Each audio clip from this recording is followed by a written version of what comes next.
শুধু দর্শক মন্ডলী, আপনারা দেখছেন আগামী নির্বাচন নিয়ে আমাদের ডেইলি পডকাস্ট অনুষ্ঠান আসন সমীকরণ। এখানে আমরা বিভিন্ন জেলার বিভিন্ন আসন নিয়ে অ্যানালাইসিস করি, হিস্টোরিক ভোট ট্রেন্ড, কে কোন আসনে কোন দলের প্রার্থীর অবস্থান কি, এবং তারপরে আমরা আমাদের যারা এক্সপার্ট আছেন তাদের সাথে নিয়ে আমরা একটা প্রেডিকশন করি, একটা ইন্ডিভিজুয়াল প্রেডিকশন করি, এবং সেই প্রেডিকশনে কোন আসনে কে জিততে যাচ্ছে সেটা আমরা লিস্ট করছি, এবং সেটা সব আপনাদের সাথেও আমরা আমাদের রেকর্ডেড প্রোগ্রামের মাধ্যমে আমরা শেয়ার করি।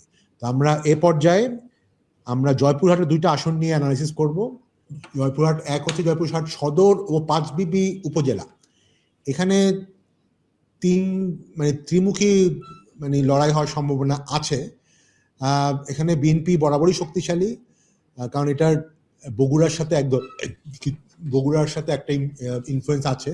2008 সনে বিএনপি আসনে 55% ভোট পেয়েছিল, এবং মাসুদ রানা প্রধানের বাবা প্রয়াত মোজাহার আলী প্রধান এই আসন জিতেছিল 2008 সালে। এবং জামাতের এখানে ভালো ভিত্তি আছে এই আসনে। 91 সালে জামাত 28% এবং 96 সালে 18% ভোট পায়। এবং জামাত প্রার্থী রাশেদুল আলম কেন্দ্রীয় মজলিস শুরার সদস্য, জয়পুরহাট জেলা আমির স্বতন্ত্র প্রার্থী সাবিকুল নাহার পাঁচবিবি, আচ্ছা আরেকজন ক্যান্ডিডেট আছে এখানে, সাবিকুল নাহার পাঁচবিবি উপজেলায় উনি চেয়ারম্যান ছিলেন। উনি মোস্ট প্রবাবলি বিএনপি বা জামাত করেন না, বাট উনি নিজের থেকেই চেয়ারম্যান, অলমোস্ট কাইন্ড অফ আইবি রহমানের মতো। উনি নিজে উপজেলা চেয়ারম্যান হিসেবে নির্বাচিত হয়েছিলেন। তো উনিও এবার ইলেকশনে দাঁড়িয়েছেন, হয়তো উনিও একটা শক্তিশালী প্রতিদ্বন্দ্বী হবে। রাজীব, আপনার অ্যানালাইসিস কি বলছে? আবার রিপিট করবেন, সাউন্ড সমস্যা হচ্ছিল, আরেকবার রিপিট করবেন। তো জয়পুরহাট যে এলাকা, এই এলাকায় আসলে প্রায় 55% হচ্ছে বিএনপি আর 30% হচ্ছে আওয়ামী লীগ, জামাত, আর বাকি 15% হচ্ছে আপনার আওয়ামী লীগ। কিন্তু গত কয়েক বছর নির্বাচন তো কেমন হয়েছে আপনি জানেন, সে কারণে তো এই আসনে জামাতের যে নেতা ছিলেন আব্বাস আলী খান, উনি এই আসনে 91 সালে ভালো ভোট পেয়েছেন। জামাতে আসনে 91, 96 দুইবারই ভালো ভোট পেয়েছেন, দুইটা আসনে। তো এইবার এই নির্বাচনটায় জামাতে বিএনপির এক ক্লিন সুইপ করার কথা এই জেলায়, কিন্তু সাবিকুর নাহার উনি উপজেলা চেয়ারম্যান ছিলেন এবং বেশ পপুলার, ইয়াং। উনি দাঁড়ানোর কারণে সব হিসাব এলোমেলো লেগে গেছে। এই কারণে আপনি উনি তো বিএনপির না, উনি তো বোধহয় একেবারে ইন্ডিভিজুয়াল। হ্যাঁ, একেবারে ইন্ডিভিজুয়াল, কিন্তু উনি বেশ পপুলার ইয়াংদের মধ্যে স্পেশালি। তো ইয়াংদের ভোট জামাত পাবে বলে আমরা ধারণা করতেছি। আবার ধরেন বিএনপির ভোটও সে পেতে পারে। তো কিন্তু জয়পুরহাট হিস্ট্রিক্যালি বিএনপির এলাকা বলে আমি এই আসনটা বলবো যে আমার প্রেডিকশন হচ্ছে বিএনপি। ওকে, বাট ত্রিমুখী ফাইট হবে আপনি মনে করছেন? হ্যাঁ, ত্রিমুখী ফাইট হবে এবং খুব টাফ ফাইটই হবে। আচ্ছা আচ্ছা, এতেশাম, এইখানে বিএনপি খুব ইজিলি জিতার কথা। সাবেকুর নাহার এখানে ভালো করেছেন, কিন্তু উনি গত ইলেকশন গুলোতে ভালো করেছেন। এটা যদি হয়তো বা অন্য কোনো জেলা হতো, উনি আওয়ামী লীগের হয়ে দাঁড়াতেন, কিন্তু জয়পুরহাটে লাস্ট 15 বছরেও আওয়ামী লীগের খুব একটা ছিল না। তো সেই জন্য উনি স্বতন্ত্র দাঁড়িয়েছেন। আমি বলবো এখানে বিএনপি আগে থাকবে। ওকে, আমাদের সাথে উপস্থিত হয়েছেন জ্যোতি রহমান। উনি একজন অর্থনীতিবিদ এবং রাজনৈতিক বিশ্লেষক এবং কাউন্টার পয়েন্টের এক্সিকিউটিভ এডিটর। এবং আপনারা জানেন আমাদের সাথে অলরেডি উপস্থিত আছেন রাজীব আহমদ, সমকালের সিনিয়র রিপোর্টার, এবং এতেশামুল হক, আইনজীবী ও রাজনৈতিক বিশ্লেষক। তো আমরা চারজন মিলে অ্যানালাইসিসটা করছি। আমি দুজনের সাথেই একমত যে এখানে আসলে বিএনপির ভালো করা উচিত। It will be interesting to see যে আপনার সাবিকুন নাহার কিরকম ভোট আসলে পান, বিকজ সেটা আগামী নির্বাচনের জন্য একটা ফ্যাক্টর হতে পারে।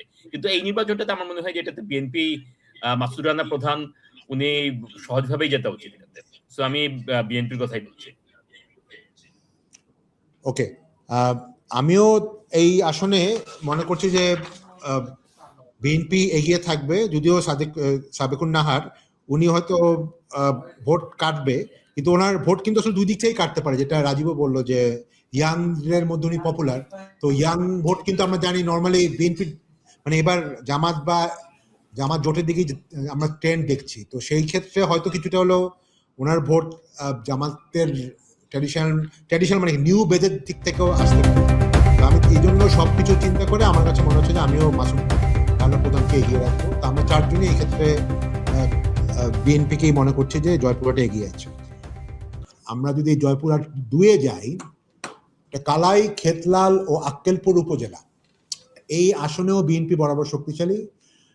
বিএনপি প্রার্থী আব্দুল বারী সাবেক সচিব এবং জামাতের প্রার্থী রাশিদুল আলম জেলা জামাতের সহকারী সেক্রেটারি, এবং উনি আক্কেলপুর উপজেলা পরিষদের ভাইস চেয়ারম্যান হিসেবে নির্বাচিত হয়েছিলেন। এখানে জামাত অনেক আগে থেকেই প্রার্থী ঘোষণা করেছেন। তিনি তৃণমূল পর্যায়ে ভালোই পরিচিত। বিএনপি কিন্তু এক্ষেত্রে একটু বেশ কিছু দেরিতেই প্রার্থী চূড়ান্ত করেছে এবং তৃণমূল পর্যায়ে অত বেশি পরিচিত না। কিন্তু যেহেতু জায়গাটা জয়পুরহাট বিএনপির একটা স্ট্রং হোল্ড আছে, তো সেই জন্য হয় কি উনি এগিয়ে থাকবেন। রাজীব, আপনি শুরু করেন।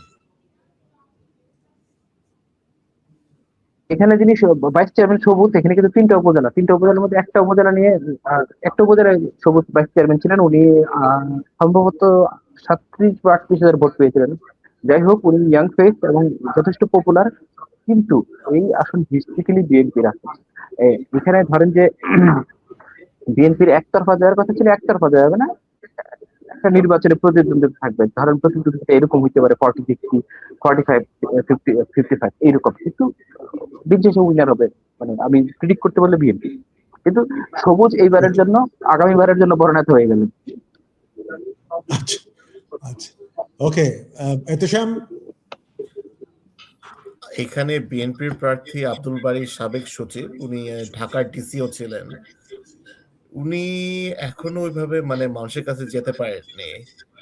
এটা যদি অন্য মানে কোনো আরো কম্পিটিটিভ সিট হতো, আমিও হয়তো বা একটু হেজিটেট করতাম, কিন্তু আমি এখানে বিএনপিকে আগিয়ে রাখবো। ওকে। জ্যোতি রহমান,